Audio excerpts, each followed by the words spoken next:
BMoreNews.com, the news before the news, where we uncover the truth.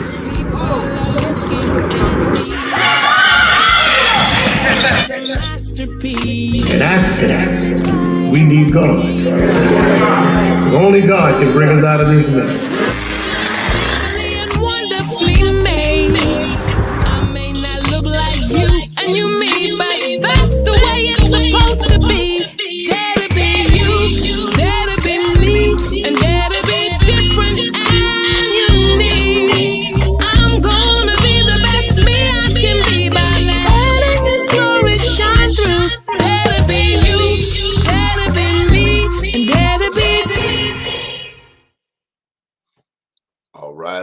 All right. In my Kevin right. Marsha Jews. We got Doni Glover. This other brother. How you doing, Michael Haynie? How are you? I'm doing great, Donna. Good to see you, Miss Jews. Hello. How are you? It's good to be seen. Good seeing you. Okay, folks, we're going to get right to the jugular. We have with us Attorney Scott Phillips. He's running for delegate in Baltimore County in the 10th legislative district. And that's the district where Speaker of the House Adrian Jones is. Of course, out there, Dolores Kelly is not seeking re-election. Dolores Kelly is not seeking re-election. And so Delegate Ben Brooks is stepping up to run for state senate and on a unity ticket, which includes Scott Phillips. Good evening, attorney. Good evening, Mr. Glover. How are you? And Miss Marsha Reeves Jews and Michael Haynie, all people who I admire a great deal. How are you all? Great. Hello. Good seeing you. Good to see you, Ms. Phillips. How's everybody? We're really excited to have you this evening. We know that you've been campaigning. You haven't been down this road in 20 years. 20 years, Donnie. What made you decide to do it now? I know, right? A couple things came together. One is the movement in the district with Senator Kelly indicating that she was going to retire. She was not going to seek re-election. The other was the decision that I saw coming where Ben Brooks was going to seek her seat. And so I knew at a minimum there would be one open seat. So that was part of it. The second piece really was internal, Marsha. It was really about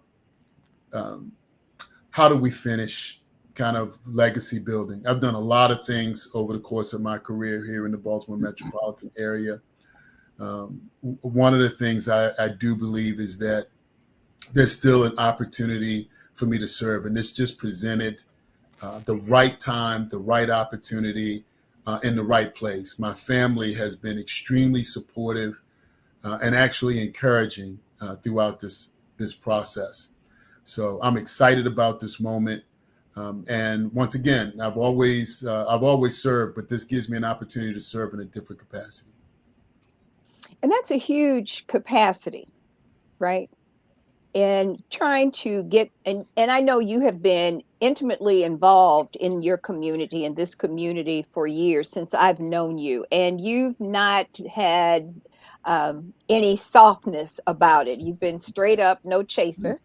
And so I want people to be real clear that you have a voice and you know how to use it. But why now? Why this time? It's bigger than just the people that are stepping down. You generally have a bigger vision, Scott. So let's talk about that. Sure. So really, my focus is on a couple of things, and people know me as an advocate for small and minority business. So that's a big one, right? And there are Maryland is actually known for it's the number of small minority and African American owned businesses here. However, there are still some things that we could do a lot better in terms of holding folks accountable, monitoring, measuring, and then enforcing. And so that's a big thing for me. The other thing is, from an education perspective, I've grown up in a household where my mother was a teacher. My daughter, who I've raised and educated, right, decided she wanted to be a teacher, and she's been teaching 5th grade at Hernwood elementary school right here in the community. And so I know that we need to do better by both our students, our parents, our communities, and our educators. And we can. We've got a good start with Kerwin and the blueprint, but we can do better. I'm looking at the challenges that our educators are facing as a result of what some are calling learning loss that has been, put upon our students due to the pandemic. We've got to figure out ways of addressing that. Class sizes, support systems in classrooms, we've got to do that. I spent a lot of time working with seniors, both in my practice as an attorney, but also in my work with community development organizations and building senior housing. And so I know that community, our young and our old, are the most vulnerable in our society. And so for me, I've spent time on both ends of that. And I think I am probably more well-equipped than most to address those issues in Annapolis. And so, yes, those are things that I'm trying to do. Another is this idea of redevelopment, right? And revitalization of our communities. We're in a community where the median income is probably the second highest, if not the highest, in Baltimore County. Yet our community, in terms of its amenities, does not reflect our buying power. So we've got to address that. And then kind of finally, in all of this, it's really about quality of life. All of us want to have a quality of life where we live, where we can live, work, and play in our communities, right? And so that encompasses kind of like everything, right? It's the education piece, it's the crime piece, it's the revitalization and community development piece. We want to live in a place that we call our own and that we're proud of.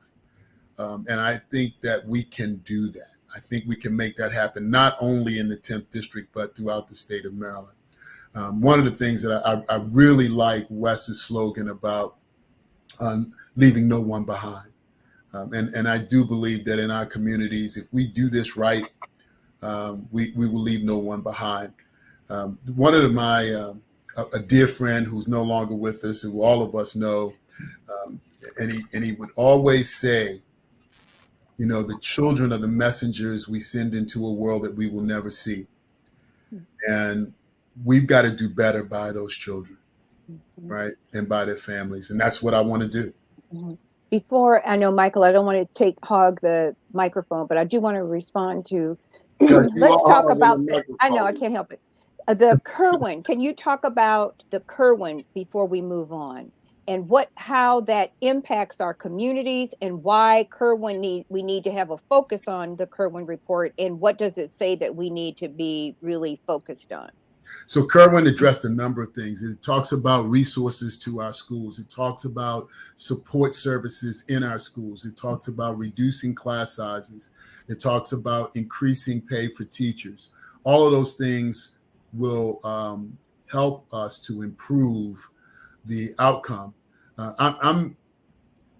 So for me, there's another piece to that, right? And I'm not talking about testing and that type of thing, but I am saying that our schools and our system will be known best by what we produce in terms of our children and how successful our children are in navigating life. And that does not mean that everybody's going to be a doctor or a lawyer. It means that they are going to be contributing citizens in our society. And Kerwin fully implemented will get us to that point, right? It will address some of our CTE issues, right? Continuing and career training education. It is a great roadmap. But as we go along, that roadmap is going to need to be tweaked.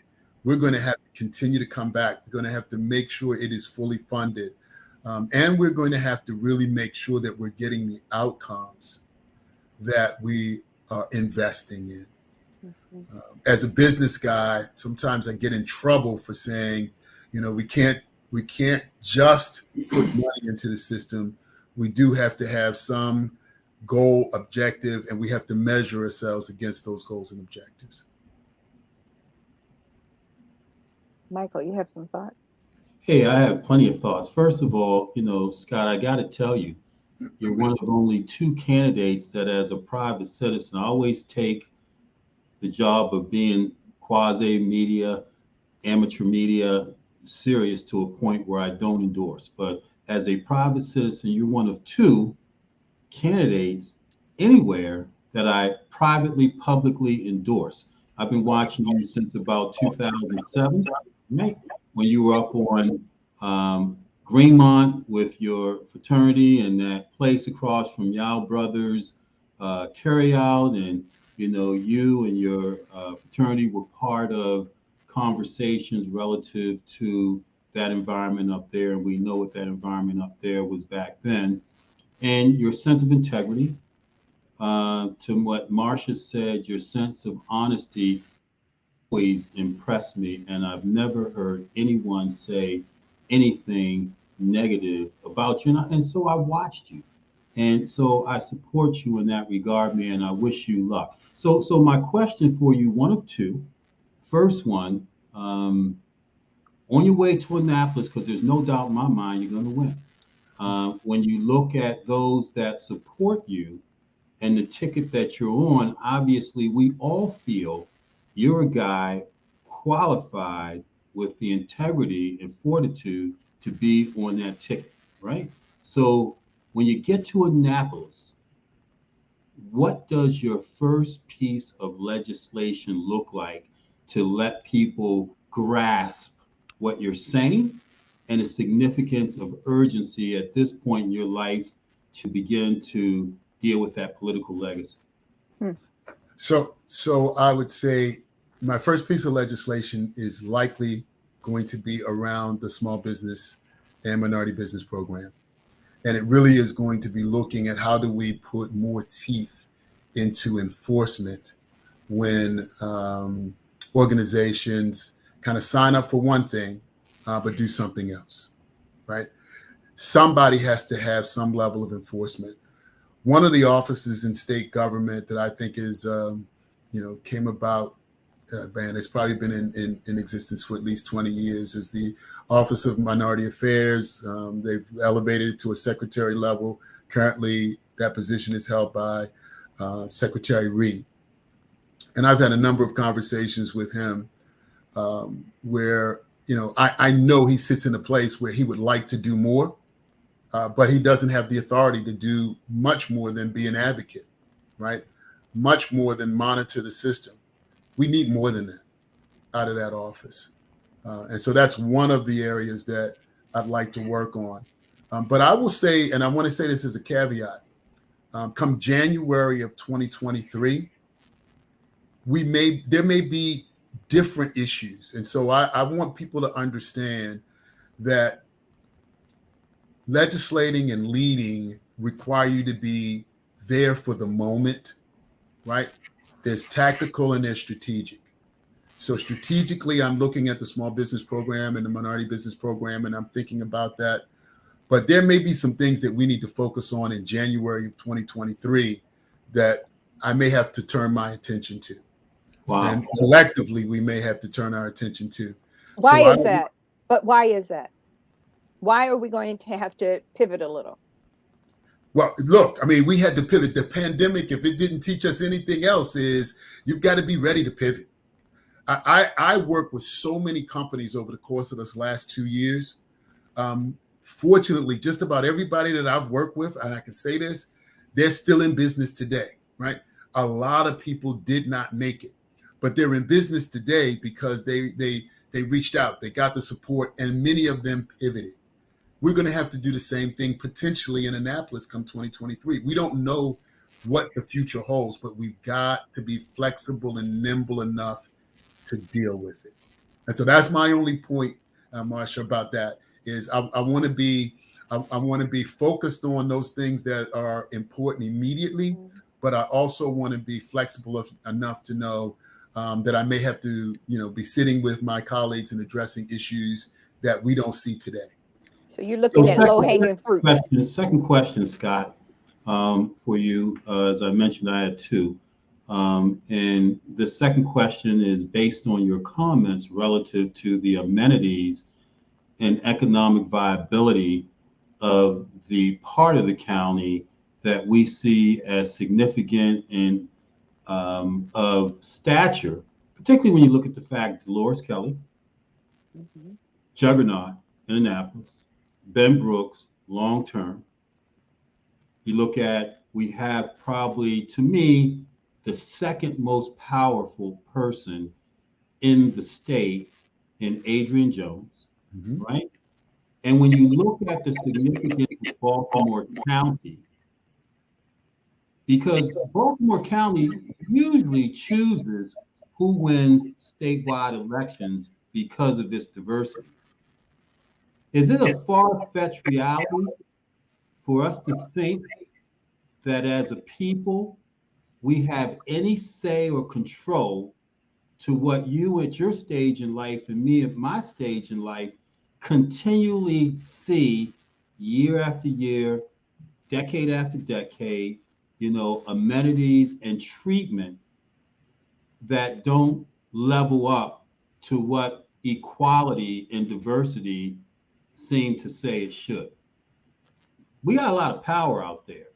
And like you said, you're going and you're wondering why that power doesn't equate to you feeling as though you're as valuable as the person in the northern part of the county. So I think, yeah. So Michael, I don't think I know. You have to. We have to do more than simply legislate, right? Leadership, particularly in the African American community, has got to figure out a way to do not only the things that legislators do from a constitutional perspective, which is allocate funds and set policies which equate to laws. But we need to use that power from an economic development perspective to get people in place that have our interest at heart, in terms of our community interest at heart. This is a difficult situation, right? If you think about our communities, we don't have African American developers developing along Liberty Road or along Security Boulevard. So what are you relying on? You're relying on the investment of others to improve your community. You're relying on the leadership of others to improve your community. And there are a lot of ways to get this done. I've worked quite a bit with community development corporations and the concept of community development corporations. In Baltimore County, and I want to commend Senator Sidnor because he's seen this as well, and he's trying to push the envelope by creating a revenue authority in the Woodlawn area. Similar concept, but slightly different, is a community development organization, which that legislation at the county level has been improved for Randallstown. What does that do? That gives you the opportunity to bring people together and leverage both government and private sector resources to make improvements in the community. We don't have, big blocks of land to develop. And so you've got to figure out how to amass properties. I think I chaired the planning board for 7 years. And so I got to see this, right? You don't get to tell people what to do in the planning board. You monitor it, you make decisions on what people can do in certain communities. But seeing that and seeing the developers come in to do plan unit developments, to change zoning so they can do a gas station versus a grocery store, you see how it operates, right? And that's what I want to bring to Annapolis, not only to Annapolis, but to the community, to get people to think differently and make investments differently. I want you to hold that thought for a minute. Listen, we're going to go down to Prince George's County. Richard Deshay Elliott, pick up. Hey, I'm here. You can hear me. I am currently driving around delivering ballots and signs. That's why the light's moving all weird. But good evening to everybody. The work does not stop. Right on, Mr. Elliott. Richard Deshay Elliott, Johns Hopkins own, originally Prince George's County, but he's worked in Baltimore City Public Schools, Scott. Richard, what's it looking like out there? Richard, here's a specific question. The mail-ins, a lot of mail-ins were requested. Were mail-ins utilized? 100%, 50%, 25%? What's it look like to you? So there were about 60,000 or so that were requested. I didn't see the numbers past about day 5, but at the last day I saw them, it was something like 13,000 have been returned. So that's what, about a quarter? Something like a quarter. There is still a very large number of outstanding vote by mail ballots. In my district, for example, I'm anticipating at least about another 6,000 votes to be counted because there are still about 6,000 outstanding vote by mail ballots. Even if you don't turn in your vote by mail ballot, you can still vote provisional if you requested it. And I think there's going to be a substantial number of people who are going to vote on tomorrow by turning in a ballot they might have completed perhaps a month and a half ago. But the mail-in ballots were heavily utilized. And I think that the vote by mail results are going to look very interesting in some districts. In my district, where I've been canvassing for almost 2 years, I think that the vote by mails are going to lean my way because many non-super voters who've requested the vote by mail ballots have not received literally any mail because they're not on the super voter list. How do you even know there's a super voter list? The governor's race, who you liking? I am supporting Peter Franchot, Monique Anderson Walker. I was with them multiple days during early vote. I was with Peter Franchot and the Black Caucus chairman, Daryl Barnes, to close out early vote at the Sports and Learning Center in beautiful, gorgeous Prince George's. I believe that with the current turnout, along with the sheer number of sample ballots in Prince George's County, that it leans towards Franchot. I do think that right now Franchot is poised for a single-digit victory of a margin of 3 to 7 points. That is my opinion, however. That's just an opinion. I thought you Hopkins guys stuck together. No, he wasn't there for me, so I'm not there for him. You know, that's how it goes. Okay, Attorney. Can you all define he for us? Who's he? The guy with the shiny head that a lot of people are supporting for governor, who I'm not giving free name rec to. Hey, somebody wrote it in the chat. Mr. Rico Crowley wrote it in the chat. Westmore. I got you. I wasn't sure who we was. But can I ask you a question, Richard, about the replacement for Anthony Brown? Donna Edwards, Glenn Ivey, what does that look like? Because that's a critical race for us as a people in representation in Washington. So I'm supporting Glenn Ivey. I have a personal relationship with the Ivey family. I find it a positive that there are not 1, not 2, but 3 people in that household that I could call and curse out if I need to influence public policy.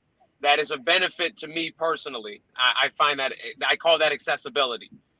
From what I've seen at the polls particularly, there is a visceral negative reaction from some, I'm not saying from many, but I've seen it from some voters towards Donna Edwards.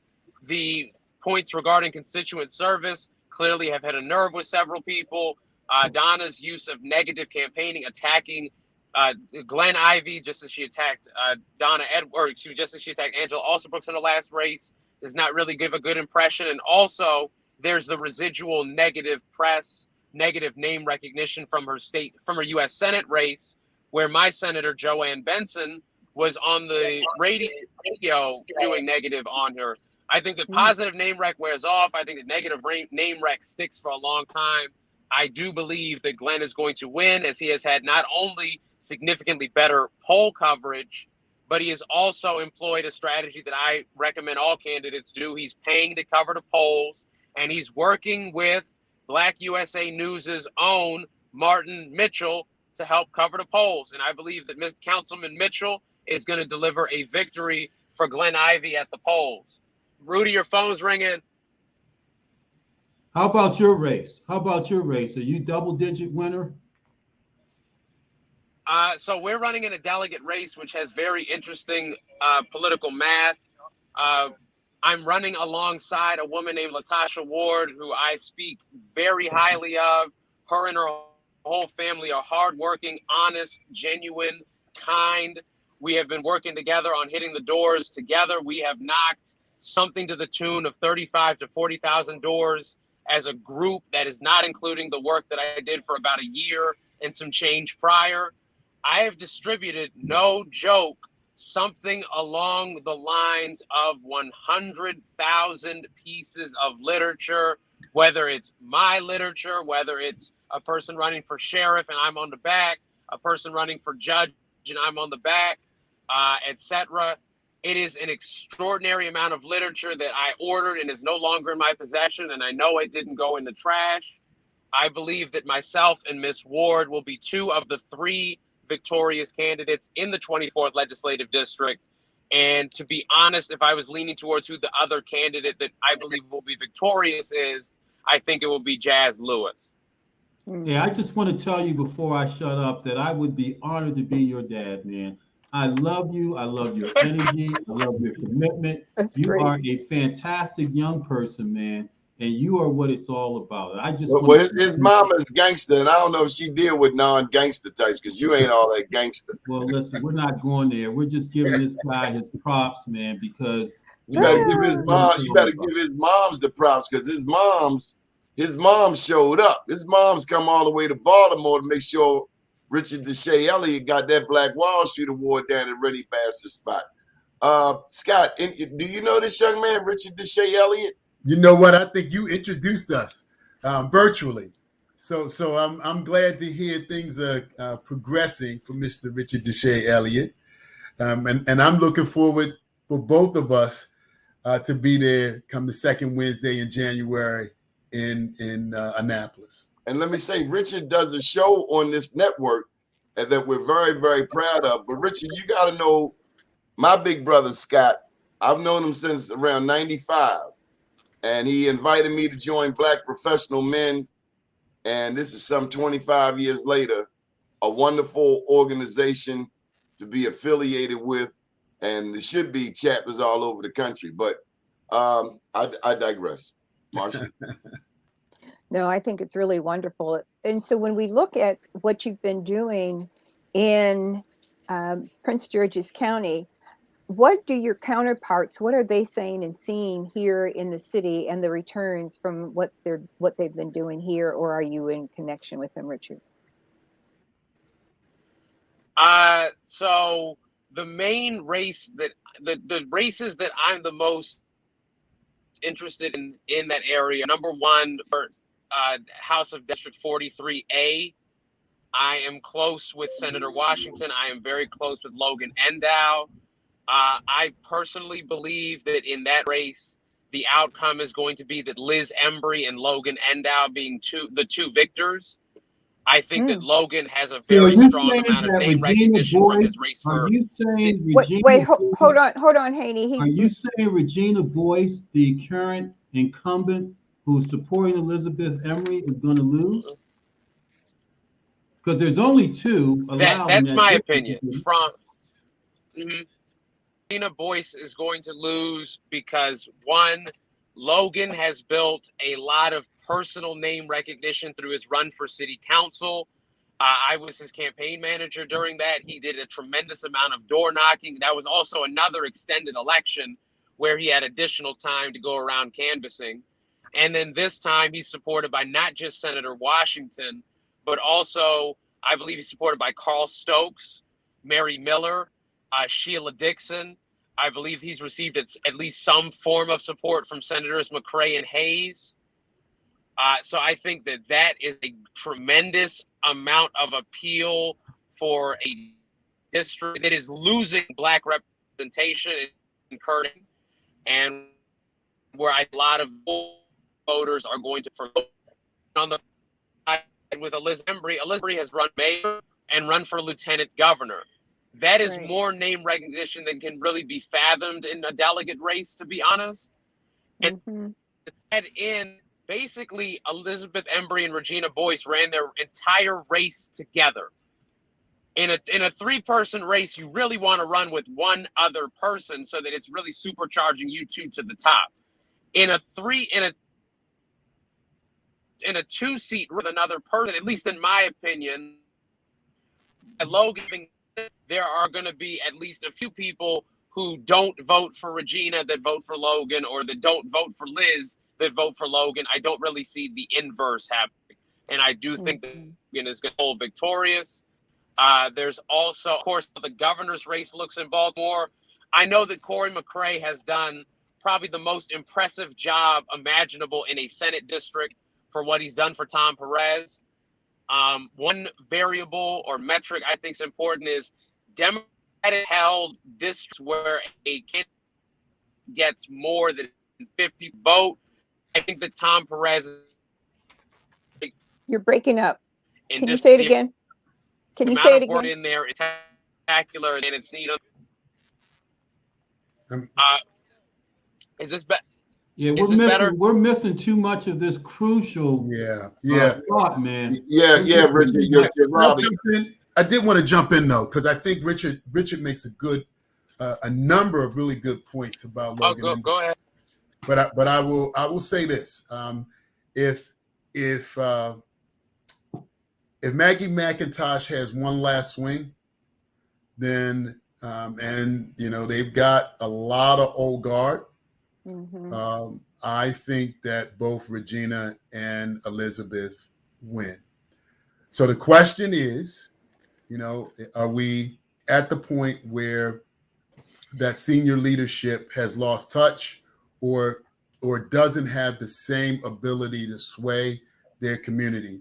I do know that they've gone really heavy on both electronic media and old school mailers. Heavy. And so it'll be interesting to see how that plays out. I was really, shouldn't say surprised, but I thought it was interesting that Mary Washington did not pick up Regina Boyce. And perhaps that was because she was, had decided to partner with Elizabeth Embry. But that's going to be a tough race. That's probably going to be one of the closest races in delegates seats outside of ours, because in the 10th it's going to be a little tight too. But I think that's going to be one of the closest delegates races in this Baltimore metropolitan area. Richard, you mentioned the comptroller's race. Did we lose him? Yeah. I know he was a Tim Adams supporter. I'm sorry, Mike Haynie, I cut you. Yeah, I was listening to Scott, quarterback that 43rd.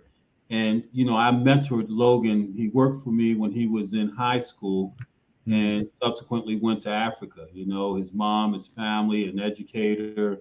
He's an educator, and he's out there working hard, as well as Regina is like a sister, and introduced him to her when he decided to run for council. And it's unfortunate, not all, relationships merge. But I agree with you, Scott. It's going to be an interesting race. But, when you hear people like Richard Shea Elliott, and you hear people like Logan Endow, and you look at your legacy as a human being with 100 Black men mentoring Black men, is this not what we're supporting, or are we supporting institutions? So the question for you, do you support term limits? Well, I'm going to say not necessarily. What I do, because I do believe that the power to move anybody out of an office is in the vote, and so I'm not necessarily a proponent for term limits. Now, should we be actively engaged in keeping people accountable? I believe that. I do. And I think once you've reached your end of life in terms of your effectiveness, then you really ought to step away.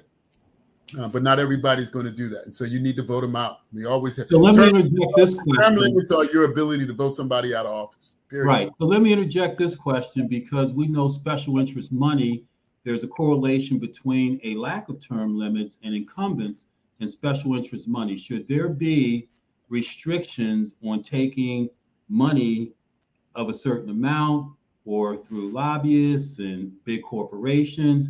So if we don't have term limits, what's the balancer or equalizer to an incumbent being able to run time after time, having built up that portfolio of special interest money?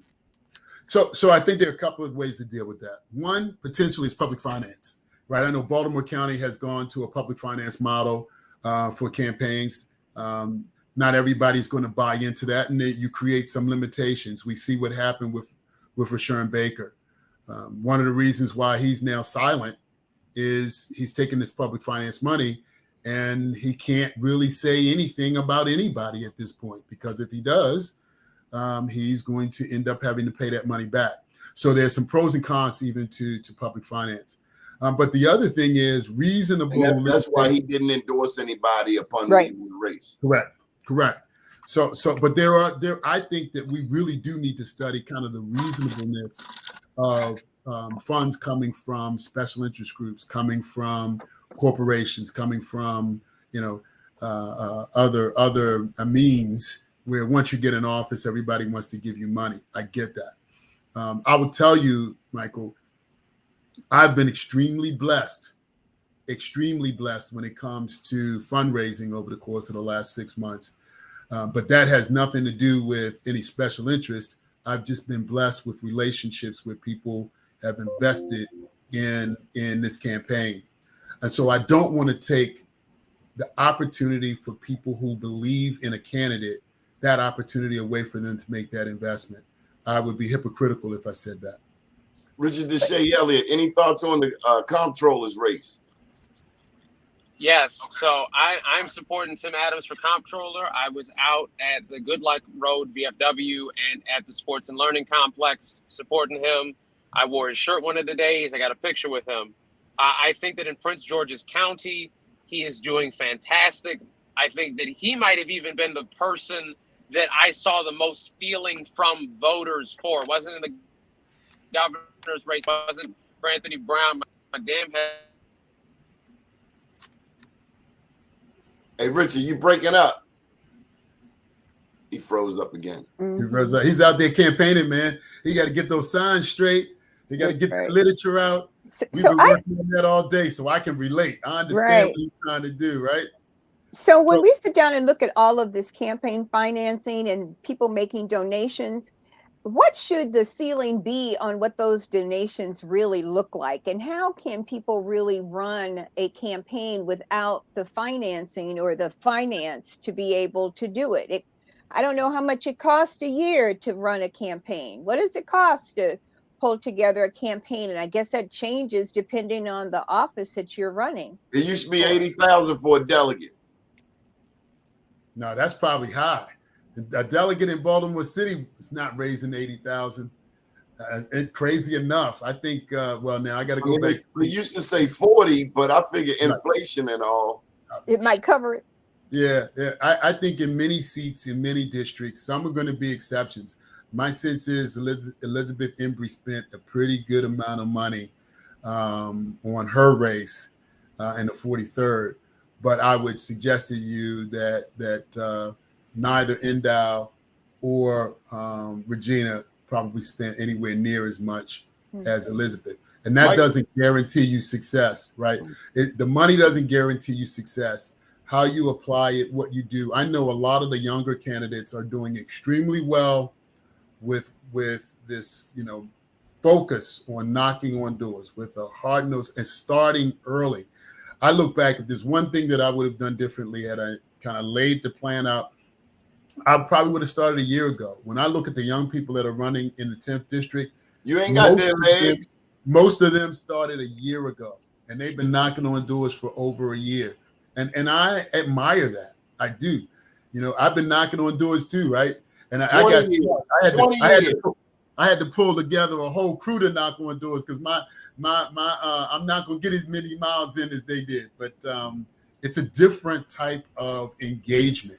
And that's not a money engagement, right? I got to cut you. Mike Haynie, he just mentioned Embry, and what came to mind, I wanted to ask Richard Deshae Elliott because he supports Tim Adams. is the opponent there, which is Brooke Learman. And so my question to you, Michael Haynie, is how one's political father can benefit, in this case, the daughter, Brooke Learman, Miss Embry.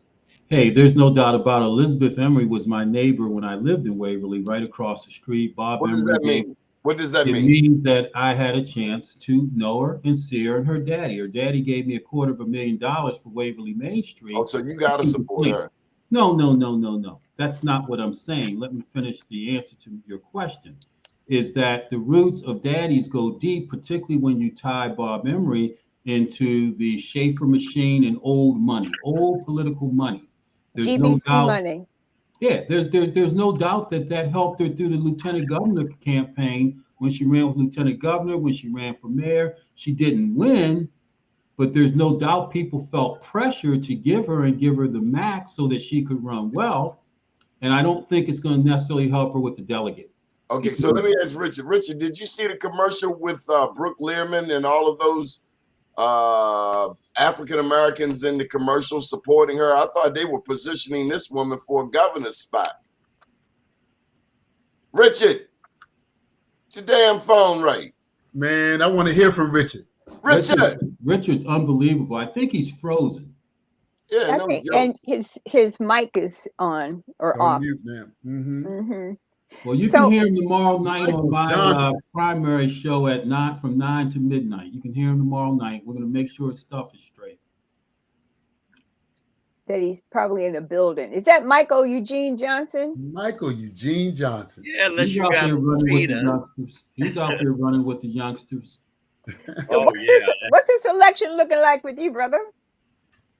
Well, it's been quite interesting. I mean, you know, what are you running for? I'm running for one of the two positions for the Baltimore City Public School Commissioner. And unlike Baltimore County, this is the first time in 193 years that this position has even had an elected position. And it didn't seem like it became that interesting sometimes until things started moving a little quicker. But I wanted to comment on, I think it was Michael, or I think it was Doni who had mentioned about the commercial. And I saw the commercial with all of these black people, I'm like, damn, did they do a commercial? Wait a minute, Doni, looking at it and looking at it from a media position, they parted. It parted as she walked down the middle of this group of black people. So that was, they were parting the water. They did like freeze. And they parted. I'm like really? Black sea. And I never thought. All hell the slave owners. All hell the slave owners. I would never think I would Did get you to go there for real? People slavery over. Stop that huckabucking and buck dancing. Yes. Wait a minute. What do you mean? It's not there was true. Hold on a minute. I'm trying to get this visual. Are you saying that there was a group of people with Brooke? She wasn't in the picture at first. She wasn't in the picture. It's just a group of people standing around talking or looking at the camera. They were looking pop up teasing. They pop up individually. And then the camera, goes past them and they all in like, and then she comes out of the world. I'm like, see, I don't watch a lot of media and I got a problem with watching movies that they always kill a black man first. And it kind of reminded me of that. I think that's the same thing Joe Biden did in South Carolina. I don't know why we are, just in awe of the strategy of white people being around black people, getting elected in office, and then doing what they damn well please when they get in office. But last time they did that, Scott, it was for Van Hollen. They kicked Donna Edwards and her Jerry Curl to the curb. Wasn't that her? What didn't they do the commercial for Van Hollen? All of them black women. And told Mike, you saw it, Mike? Come on, Mike. I think that my comment is, here we are, really on the crescent of what could have been black power in this state. Yes, we could have absolutely had black power. And what happened? My man Phillips is there. So if anybody, I'll have to give a pass to is him this time. But let's make this absolutely clear. here you have, no race gives away power like black folk do. We give power away. In the 41st district, we took power in 1971 when Perrin Mitchell came through and beat the hell out of Friedel. Then 26 years later, Pete Rawlings got with Wendell Phillips and all of us and said, we want Lisa Gladden to beat Barbara Huffman, which we did. And that was one hell of a fight. That was a big fight. You know that. And then we squeezed it all the way in to who we had left was Sandy Rosenberg. 51 years later, we're right on the point of they're going to get 2 Orthodox, or they're going to get 2 Jewish delegates. They're going to, and then at the end of the day, the state central committee, which is what we call an orange team, because I'm the lone Palestinian in this district, Michael and I, we're here in this district. So here you have now this orange sign comes out with 6 state central committee members, a private ballot that was being mailed out. They're going to probably win. Jill Carter, we understand, is on a short list to be a judge. When Jill Carter becomes a judge, Daya Tai will become the state senator for the 41st legislative district. I'm tired of hearing about all of the individual successes. No, I'm just saying the individual successes. Okay, I'm happy for that. But what about us? Like Park Heights? There is no us. What has happened? What do you mean there's no us? Wait, let me finish. What has happened is people are under some sort of illusion that there is a different white man out there. This is the same white man who has always been there. What is different is the different black man that is out there and the different black woman is out there. Because if nobody can tell me differently, if every state senator and every delegate, candidate or in office alike, would have supported Tim Adams would have no problem in walking into the controller's office, because not only is he the most qualified, right, and not one delegate and senator can tell me otherwise. Right. Not only is he most qualified, but here's an HBCU from Emory down in New Orleans who come up here and ran a company, not in the ground, but ran a company that he's damn near in the top 10 in Black enterprise. But yet we sit back and we support this woman who was a housewife 7.5 years ago and has been in the Senate for 7.5 years for Federal Hill, and don't nobody of color even know who she is until this particular election. So to watch Mike, let me interject for a second, because I got to go. We have a production meeting for the show tomorrow night, and I just want to make 2 comments, because 2 of the people that I publicly, privately endorse are in here, and I'm not kidding. Mike Johnson knows that, and Scott Phillips know that I publicly endorse you 2 candidates, you 2 brothers, and I tell people, if they're going to vote, like for Michael and Scott, I'm voting for one. If they tell me to choose 2, I'm voting for one, because I don't want to misrepresent my vote to vote for somebody that may cancel out one of the 2 people that I am supporting. And it's important that we understand election strategy. And so to that point, first of all, I agree, Mike. Tim Adams, first of all, he got rolling a little too late, right? And secondly, the power of family and the Learman name, we don't quite comprehend, okay? Because there's a lot of money quiet. They talk about a silent majority. Then you got to look far and deep at the Emorys and the Learmans in terms of the power that they wield, and you don't even see them. You have legislators that are elected that look like you that are afraid to speak out against those 2 names, man. It's just that simple. And absolutely. But, I'm looking forward to Scott Wayman. I've known Scott since high school, since he was in high school. And his family and our family has been pretty close together. But I tell you, I have never thought that I would get to this 66 and then see Black power being given away. Well, maybe y'all ain't go to Lamel. I went to Lamel. You had to fight every day. What's this pussycat stuff? We had to fight every day. Scott told me he had to fight up there in Woodlawn. Well, where these weak black? That's like Martin O'Malley coming in. Remember Martin O'Malley came in and told Pat Chesney, Get off your fat ass. We supposed to been waiting on him outside City Hall to punch him right in his mouth. Well, we're going to be voting for his wife soon. So who? What? I mean, no, I didn't say she's the running five for of something. us. She's running for something. Man, we with Anthony Brown, brother. At the end of the day, tomorrow is going to be a good push towards November. There are some races that aren't going to be decided tomorrow. Ours we would take 4 people, and the 4 people will go to November the 8th, and then November the 8th they will pick 2. Them Democrats can act funny if they want to. Democrats can act funny if they want to. I just want to make sure that all of those doggone voting booths are ready and the doors are unlocked. We got a problem over in Sandtown with the building over there, the Lily Jackson, whatever. What's the name of it? Don't mess it up. She was a famous black woman here. I know, Lillian Jones. Okay, I just want to be sure. Excuse me. And they have, that building is shut down and they're now being moved to a different location. What's the name of the new place where you guys are going to go? Harlem Park.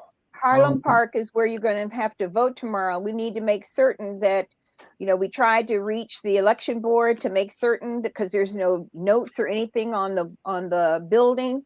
And so let's all be vigilant, looking at all of the places where people are going to vote, making certain that they're open and available, and make certain that if they're not, you need to call the election board and call the mayor and complain. So we've left messages everywhere. Actually, the Board of Elections, I would recommend. Board of Elections. Scott, in terms of them moving the date, how did that impact your campaign? Man, it's let me just say this. I'm old enough to remember when the primary was in September. So if you think about that, you had all summer to campaign, people got back to school, and then there was an election. We then moved it to April, thinking that would make Maryland more relevant in a presidential campaign. We thought that was the right thing to do. And then we hit redistricting, and all hell breaks loose in terms of when we are going to vote, because we can't get through the redistricting process in time for the Board of Elections to do its job. So probably about March, my gut told me the election was going to move. Extending the election created a number of things. In our district, we have 10 people running for the House of Delegates. I would say about 5 of those 10 came in after the original filing date, right? So it changed the complexion of what the makeup of our campaign would look like, just because of the sheer numbers. It is difficult, man, to get people to vote in the middle of the summer. Right. That is why mail-in ballots and absentee ballots are at an all-time high. It is as high, it's actually higher than it was in the midst of the pandemic. Right, but we're surmising that out of 100 ballots, maybe 20-30% got used. So maybe it's not. Maybe so now you have to focus on poll coverage, getting sandwiches and cold water out tomorrow. How does that work for you, Mike? I mean, Scott? We got 22 polls to cover. Think about that. 22 polls to cover for 13 hours. It's a long time and a lot of people, right? You got to ask a whole lot of friends. We got 106 polls. Yeah, because you're citywide. Yeah. Mike's got a citywide race, 106 polls.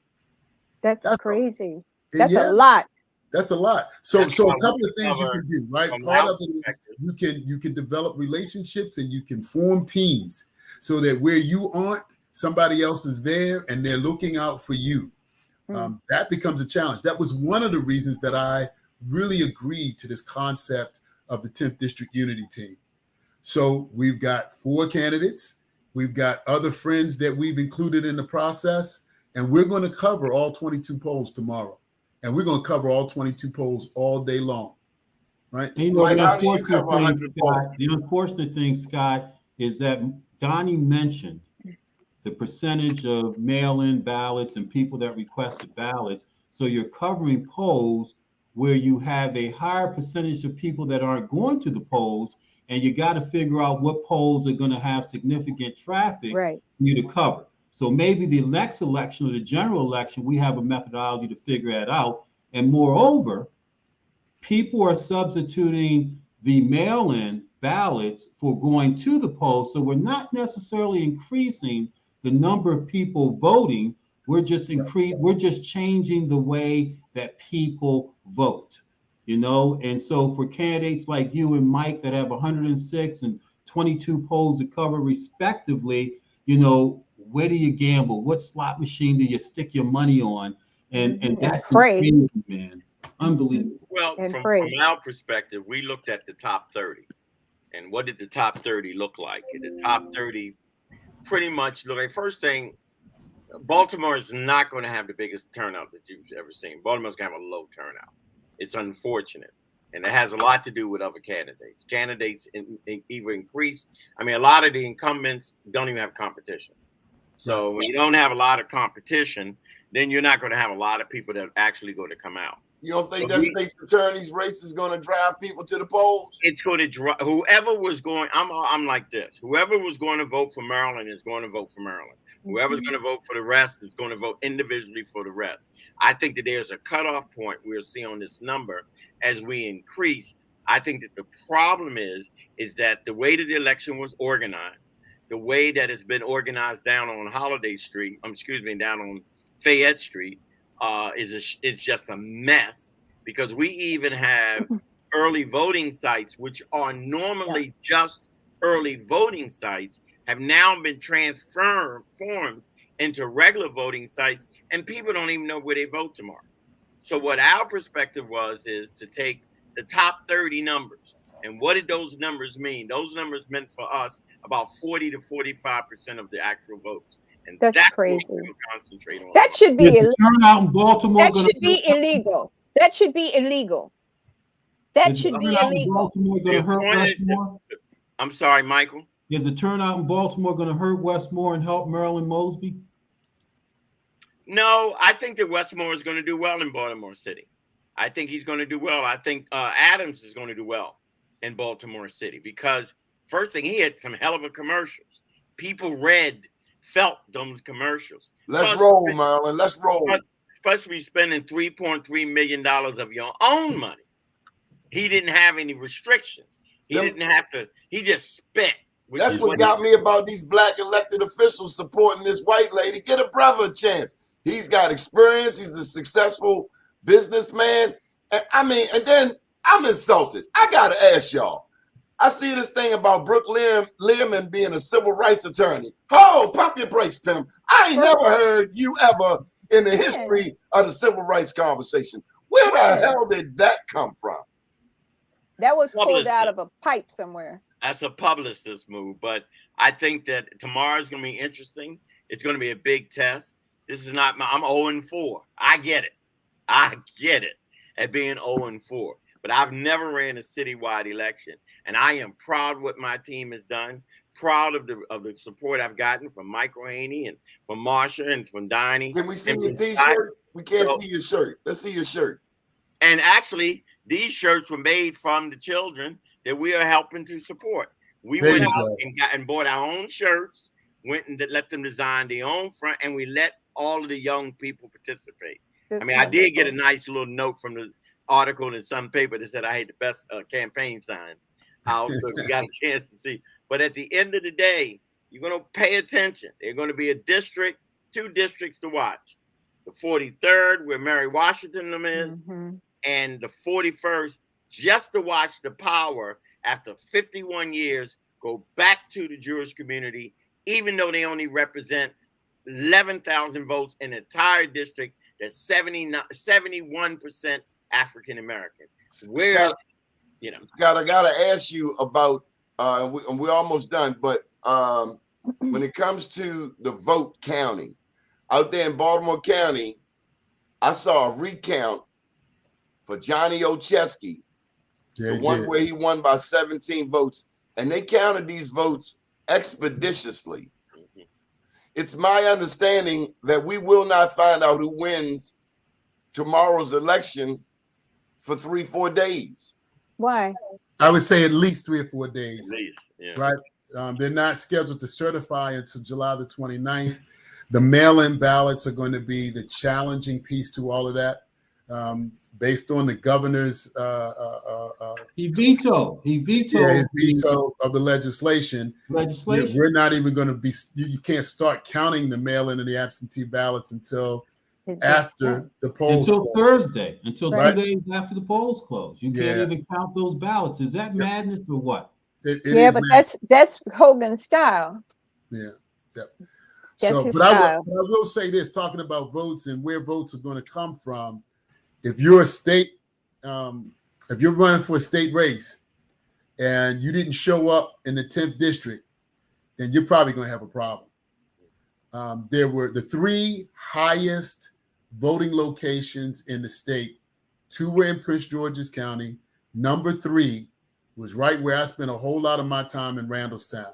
So when people say Black folks don't vote, they do there. You can't put that on Prince George's County, and you can't put that on Northwest Baltimore County. Nope. We show up. And we better be showing up in Baltimore. Yep. And I think on the comptroller's race, because the speaker was one of those folks on that commercial, and her thing is a relationship that she's had with Brooke for her entire time in the legislature, she chose the relationship. Right. And so Brooke is going to do well. I'm confident that she's going to do really, really well in the 10th district, and she's going to do really, really well in the northwest corridor of Baltimore. But does she have the capacity? From what we've seen and what we know of her, does she really have the capacity? She's got relationships that'll get out some of the votes, but does she have the capacity to handle that? Hell no.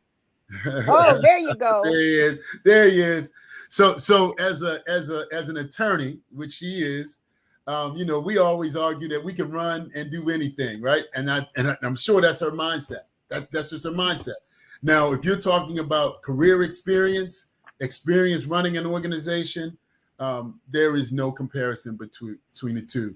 If you're talking about understanding state government, then there's probably a comparison between the two. I like them both. And so I got to say that. I like them both. I would make another comment about that, but I'm going to hold my tongue, Mike. I'm not getting in trouble tonight. So you need to say something on Thursday. Huh?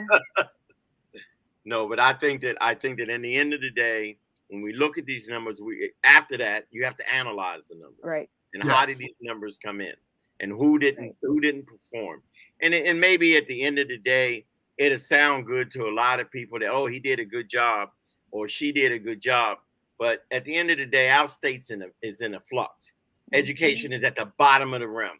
Baltimore County school systems are starting to drop in the Western District of the county. Baltimore City is Baltimore City is 24 and the 24th. They need to be that. We're at the bottom. We need to deal with Baltimore City because that right there, that's criminal. Well, they've got a couple lawsuits, but we need more lawsuits. Brooke Lemon did beat Tim Adams in Annapolis. If she does win, she beat him in Annapolis the same way Kathy Pugh won the election in Annapolis. It wasn't in the home, it was down in Annapolis. But again, when I saw all of those people rallying around Brooke Lemon, I wondered, damn, you couldn't do that for the Black man? I mean, I'm not apologizing. And that's another show, Donnie, for real, because Black folks have some real serious issues that we need to deal with our own self-hatred. Don't get me started on that. That man's successful, a businessman. I believe that it all starts back with who's in leadership now. If you have not been educating the population, even from the school level to the social justice that we have in our community, this is what you get. This is, like I said, white folk ain't changed. White folk are the same white folk they was when I was young. White folk take no prisoners, and this is what we're going to do. We're going to bogart. The difference is, like the young lady and I was getting ready to say, we need to bring it back into the school. I mean, we knew when we came through school, you knew who your senator, your delegate, your congressman, all of that stuff was being taught to you in school. But there's no connection. Big brother, I got 70-year-old people asking me who to vote for. 70-year-old people, including they got other issues. Black people in Baltimore County were asking me who to vote for. and it broke my heart. And I've experienced a lot of that. Sure, you know, with 8 days of early voting, it was a little disheartening about how many people came to the polls without a plan, right? Without any idea. Maybe they knew who they were voting for governor. Yeah. Maybe they knew who they were voting for comptroller and attorney general. But there were large. To get a Theru Vignaraja out there if black people don't show up. Is that correct? Y'all got your own freak mass. You mean the man that was up on Greenmount Avenue with the woman in the night? Oh, no, I'm saying in Baltimore County. That's in Baltimore City. In the county, they got Jay Jalisi, the one that be giving up the $500 checks to the church and a chicken sandwich and a coupon to hip hop fried chicken. Now that's a problem. All right, you're gonna get me on that one, and that you're gonna bait me in. At the end of the day, when we don't do our research, right, and we have to do a better job of putting people out there that really should not be representing us. Right. Period. And so I go on record as saying, if you're accused and you're really found, well, I got to be careful. Yes. When you're accused and it's substantiated that you've had a abusive relationship with your child, I got a problem. When you get censured by the legislature, I got a problem. Right? Jay Jalisi got censored, and nobody gets censored except that lady Marianne Lasante that said Prince George's County is the nigger district, and I never say that word. Yeah, well, the former Speaker of the House, maybe rest in peace, called Baltimore City the darkest ghetto he had ever seen, and nobody said nothing. So again, we keep expecting white folk to do something for us, and we have to do it on our own. And that's why I'm looking forward to the 10th district out in Baltimore County to now start molding people on the bench. We don't have a bench. We don't have a bench on no levels. And until we start developing a bench, this is what we're going to get. I love John Anderson. I'm supporting John Anderson. I work on John Anderson's first campaign, Phi Beta Sigma, Scott's buddy. But at the end of the day, you've been in office 33, 34 years. I'm not voting for that other man because absolutely not. He's not going to hire black people. And even John though Anderson even though the two young ladies that have been supported by the teachers union, who haven't been in Baltimore 5 years, and yet they get supported by the teachers union, and yet they're supporting that other man running against John Anderson. But that's what happened when you don't have a bench. And that's what we need to develop. As when Kirk Smoke left, we didn't have a bench. When Martin O'Malley became the mayor, we got set back 30 years. Period. That's right. Hey, Scott Phillips, we got a lot of promoters in Baltimore. I ain't gonna call no names, but nobody does an all-white party like us. So when is the victory party? We good at being a party. I was trying to figure out where Marsha, where we going with that? So we're gonna be at Diamonds tomorrow, Donnie. We coming to Randallstown. You got to come on out to Randallstown to Diamonds at the King's Shopping Center. Black owned. Absolutely. Black owned. Absolutely. It's That's still where we are. I ain't going nowhere. So look, I'm gonna tell you right now, I have made the tour. We've done Grind and Wine, we're doing Diamonds. I'm supporting island cuisine. If you ask me, that's what I do. So it's gonna happen. I had my first campaign fundraiser. I had to come out of the district because I had to do my friends at the Place Lounge. So don't talk to me about who we support and how we support. We're gonna support. Is downtown Southern Blues still there? Southern Blues is still out there, man. Okay, please put a plug in for Anthony. He was one of our first advertisers years ago when he was down on Howard Street. That's proud of that, brother. That fish and that chicken, that fried is still good. All right. Tomorrow morning, I'll see Michael Haynie at 7 a.m. Michael, wrap it up for us. Michael Haynie. Wait. Hey, well, Donnie, I really appreciate this show. Michael and Scott, prayers for you. Yes. Because it's a new day. Yes. And y'all we got are this. going to hold you accountable. I don't care if a person is watching this show or not. And I don't think that you mind being held accountable. This is a recorded conversation. And hopefully your legacy and your life has taught you that if I stand for something versus falling for anything, at this point, it does me or my people no good, man. We need you. We need your energy. We need your commitment. We need your different voice. We need your willingness to stand alone, knowing we're behind you to support you, because without you, man, we're weak. We're done. You know, and that's what we're losing. We have people in office that are in power position, but are powerless. And many of them we know. Wow. And it's unfortunate. So I wish you both luck tomorrow. Mike, you're right. I'll see you at 7 a.m. Yep. Scott, general election. I'll help you in any way I can, but I got to give it to my Wildcat buddy tomorrow, man. But okay, I got okay. Godspeed. You all take it. It's yours. It's yours. Thank you. Scott, okay. Good luck. Hey, everybody. Good luck, Mike. Good luck to everybody. Thank you so much. Good night. Night. Good night. Thank you, everybody.